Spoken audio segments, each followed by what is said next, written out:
या देवी सर्वभूतेषु शक्तिरूपेण संस्थिता नमस्तस्यै नमस्तस्यै नमस्तस्यै नमो नमः। अब आप दुर्गा सप्तशती के पाठ में सुनेंगे 9वां और 10वां अध्याय। 9वें अध्याय की कथा में आप सुनेंगे कि माँ दुर्गा ने कैसे निशुंभ का वध किया। 9वां अध्याय निशुंभ वध। राजा ने कहा, हे महर्षि, आपने रक्त बीज के वध से संबंध रखने वाला वृतांत मुझे सुनाया है। अब मैं रक्त बीज के मरने के पश्चात क्रोध में भरे हुए शुंभ व निशुंभ ने जो कर्म किया है वह सुनना चाहता हूँ। महर्षि मेधा ने कहा, रक्त बीज के मारे जाने पर शुंभ और निशुंभ को बड़ा क्रोध आया और अपनी बहुत बड़ी सेना का इस प्रकार सर्वनाश होते देख निशुंभ देवी पर आक्रमण करने के लिए दौड़ा। इसके साथ बहुत से बड़े बड़े असुर देवी को मारने के लिए दौड़े और महापराक्रमी शुंभ अपनी सेना सहित चंडिका को मारने के लिए बढ़ा। फिर शुंभ और निशुंभ का देवी से घोर युद्ध होने लगा और वह दोनों असुर इस प्रकार देवी पर बाण फेंकने लगे जैसे मेघों से वर्षा हो रही हो। उन दोनों के चलाए हुए बाण को देवी ने अपने बाणों से काट डाला और अपने शस्त्रों की वर्षा से उन दोनों दैत्यों को चोट पहुंचाई। निशुंभ ने तीक्ष्ण तलवार और चमकती हुई ढाल लेकर देवी के सिंह पर आक्रमण किया और अपने वाहन को चोट पहुंची हुई देखकर देवी ने अपने शूर्पर नामक वाहन से निशुंभ की तलवार व ढाल दोनों को ही काट डाला। तलवार और ढाल कट जाने पर निशुंभ ने देवी पर शक्ति से प्रहार किया। देवी ने अपने चक्र से उसके 2 टुकड़े कर दिए। फिर क्या था, दैत्य मारे क्रोध के जल भुन गया और उसने देवी के मरने के लिए उसकी ओर शूल फेंका, किंतु देवी ने अपने मुक्के से उसको चूर चूर कर डाला। फिर उसने देवी पर गदा से प्रहार किया। देवी ने त्रिशूल से गदा को भस्म कर डाला। इसके पश्चात वह फरसा हाथ में लेकर देवी की ओर लपका और देवी ने अपने तीखे बाणों से उसे धरती पर सुला दिया। अपने पराक्रमी भाई निशुंभ को इस प्रकार से मरने पर शुंभ क्रोध में भरकर देवी को मारने के लिए दौड़ा। वह रथ में बैठा हुआ उत्तम आयुधों से सुशोभित अपनी 8 बड़ी बड़ी भुजाओं से सारे आकाश को ढके हुए था। शुंभ को आते हुए देखकर देवी ने अपना शंख बजाया और धनुष की टंकार का भी अत्यंत दुस्सह शब्द किया। साथ ही अपने घंटे के शब्द से, जो कि संपूर्ण दैत्य सेना के तेज को नष्ट करने वाला था, संपूर्ण दिशाओं को व्याप्त कर दिया। इसके पश्चात देवी के सिंह ने भी अपनी दहाड़ से, जिसे सुन बड़े बड़े बलवानों का मद चूर चूर हो जाता है, आकाश पृथ्वी दिशाओं को पूरित कर दिया। फिर आकाश में उछलकर काली ने अपने दांतों और हाथों को पृथ्वी पर पटका। उसके ऐसा करने पर ऐसा शब्द हुआ जिससे कि उससे पहले के सारे शब्द शांत हो गए। इसके पश्चात शिवदूती ने असुरों के लिए भय उत्पन्न करने वाला अट्टहास किया, जिससे सुनकर सभी दैत्य थरथरा उठे और शुंभ को बड़ा क्रोध आया। और फिर देवी अंबिका ने उसे और अरे दुष्ट, खड़ा रह कहा तो आकाश से सभी देवता जय हो बोल उठे। शुंभ ने वहां आकर ज्वालाओं से युक्त एक अत्यंत भयंकर शक्ति छोड़ी, जिससे आते देख देवी ने अपने महोल्का नामक शक्ति से काट डाला। हे राजन, फिर शुंभ ने सिंहनाद से तीनों लोक व्याप्त हो गए। इसकी प्रतिध्वनि से ऐसा घोर शब्द हुआ जिसने इससे पहले कि सब शब्दों को जीत लिया। शुंभ के छोड़े बाणों को देवी ने और देवी के छोड़े हुए बाणों को शुंभ ने अपने बाणों से काट सैकड़ों और 1000 टुकड़ों में परिवर्तित कर दिया। इसके पश्चात जब चंडिका ने क्रोध में भर शुंभ को त्रिशूल से मारा तो वह मूर्छित होकर पृथ्वी पर गिर पड़ा।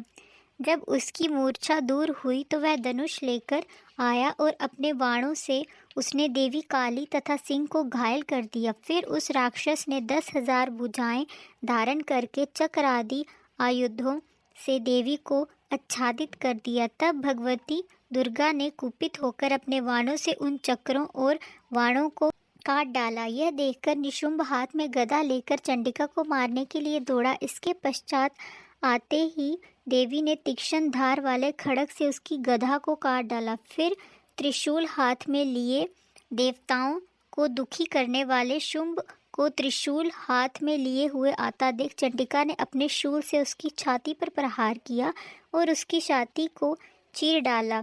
शूल विदीर्ण हो जाने पर उसकी छाती में से एक उस जैसा ही पराक्रमी दैत्य ठहर जा कहता हुआ निकला। उसको देखकर देवी ने बड़े जोर से ठहाका लगाया। अभी वह निकल भी ना पाया था कि उसका सिर अपनी तलवार से काट डाला। सिर कटने के साथ ही वह पृथ्वी पर गिर पड़ा। तदंतर सिंह दहाड़ दहाड़ कर असुरों का भक्षण करने लगा और काली शिवदूती भी राक्षसों का रक्त पीने लगी। कुमारी की शक्ति से कितने ही महादैत्य नष्ट हो गए। ब्रह्मा जी के कमंडल के जल से कितने असुर समाप्त हो गए। कई दैत्य महेश्वरी के त्रिशूल से विदीर्ण होकर पृथ्वी पर गिर पड़े और कई बाराही के प्रहारों से छिन्न भिन्न होकर धाराशाही हो गए। वैष्णवी ने अपने चक्र से बड़े बड़े पराक्रमियों का कचुंबर निकाल कर उन्हें यमलोक पहुंचा दिया और ऐन्द्री ने इतने ही महाबली राक्षस टुकड़े टुकड़े कर दिए।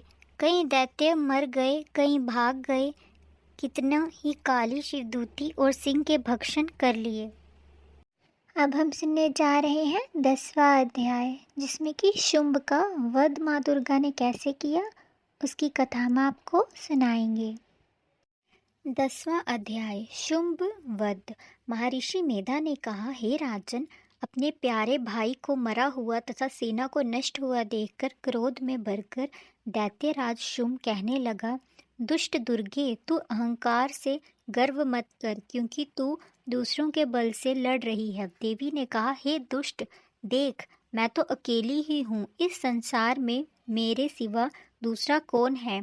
यह सब मेरी शक्तियाँ हैं। देख, यह सब की सब मुझ में प्रविष्ट हो रही हैं। इसके पश्चात ब्रह्मानी आदि सब देवियां उस देवी के शरीर में लीन हो गई और देवी अकेली रह गई। तब देवी ने कहा, मैं अपनी ऐश्वर्य शक्ति से अनेक रूपों में यहाँ उपस्थित हुई हूँ। उन सब रूपों में मैंने समेट लिया है। अब अकेले ही यहाँ खड़ी हूँ, तुम भी यहीं ठहरो। महर्षि मेधा ने कहा। तब देवताओं तथा राक्षसों को देखते देवी तथा शुंभ में भयंकर युद्ध होने लगा। अंबिका देवी ने सैकड़ों अस्त्र शस्त्र छोड़कर उधर दैत्यराज को भी भयंकर अस्त्रों का प्रहार आरंभ कर दिया। देवी के छोड़े हुए सैकड़ों अस्त्रों को दैत्य ने अपने अस्त्रों द्वारा काट डाला। इसी प्रकार शुंभ ने जो अस्त्र छोड़े उनको देवी ने अपनी भयंकर हुंकार के द्वारा ही काट डाला। दैत्यों ने जब सैकड़ों बाण छोड़कर देवी को ढक दिया तो क्रोध में भरकर देवी ने अपने बाणों से उसका धनुष काट डाला। धनुष कट जाने पर दैत्येंद्र ने शक्ति चलाई, लेकिन देवी ने उसे भी काटकर फेंक दिया। फिर दैत्येंद्र चमकती हुई ढाल लेकर देवी की ओर दौड़ा, किंतु जब वह देवी के समीप पहुंचा तो देवी ने अपने तीक्ष्ण बाण से उसकी चमकने वाली ढाल को भी काट डाला। फिर दैत्येंद्र का घोड़ा मर गया, रथ टूट गया, सारथी मारा गया। तब वह भयंकर मुदगर लेकर देवी पर आक्रमण करने के लिए चला, किंतु देवी ने अपने तीक्ष्ण बाणों से उसके मुदगर को भी काट दिया। इस पर दैत्य ने क्रोध में भरकर देवी की छाती में बड़े जोर से एक मुक्का मारा।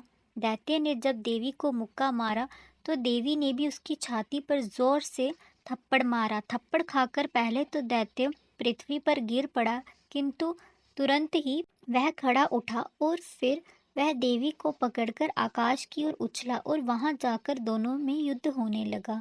वह युद्ध ऋषियों व देवताओं के लिए आश्चर्य में डालने वाला था। देवी आकाश में दैत्य के साथ बहुत देर तक युद्ध करती रही। फिर देवी ने उसे आकाश में घुमाकर पृथ्वी पर गिरा दिया। दुरात्मा दैत्य पुनः उठकर देवी को मारने के लिए दौड़ा। तब उसको अपनी ओर आता हुआ देखकर देवी ने उसकी छाती विदीर्ण करके उसको पृथ्वी पर पटक दिया और देवी के त्रिशूल से घायल होने पर उस दैत्य के प्राण पखेरु उड़ गए और उसके मरने पर समुद्र, द्वीप, पर्वत तथा पृथ्वी सब कांपने लगे। तदंतर उस दुरात्मा के मरने से संपूर्ण जगत प्रसन्न व स्वस्थ हो गया और आकाश निर्मल हो गया। पहले तो उत्पात सूचक मेघ और उल्कापात होते थे, वह सब शांत हो गए। उसके मारे जाने पर नदियां अपने ठीक मार्ग से बहने लगी। संपूर्ण देवताओं का हृदय हर्ष से भर गया और गंधर्वनियां सुंदर गान करने लगी। गंधर्व बाजे बजाने लगे और अप्सराएं नाचने लगी। पवित्र वायु बहने लगी, सूर्य की कांति स्वच्छ हो गई, यक्षशालाओं की बुझी हुई अग्नि अपने आप प्रज्वलित होगी और चारों दिशाओं में शांति फैल गई।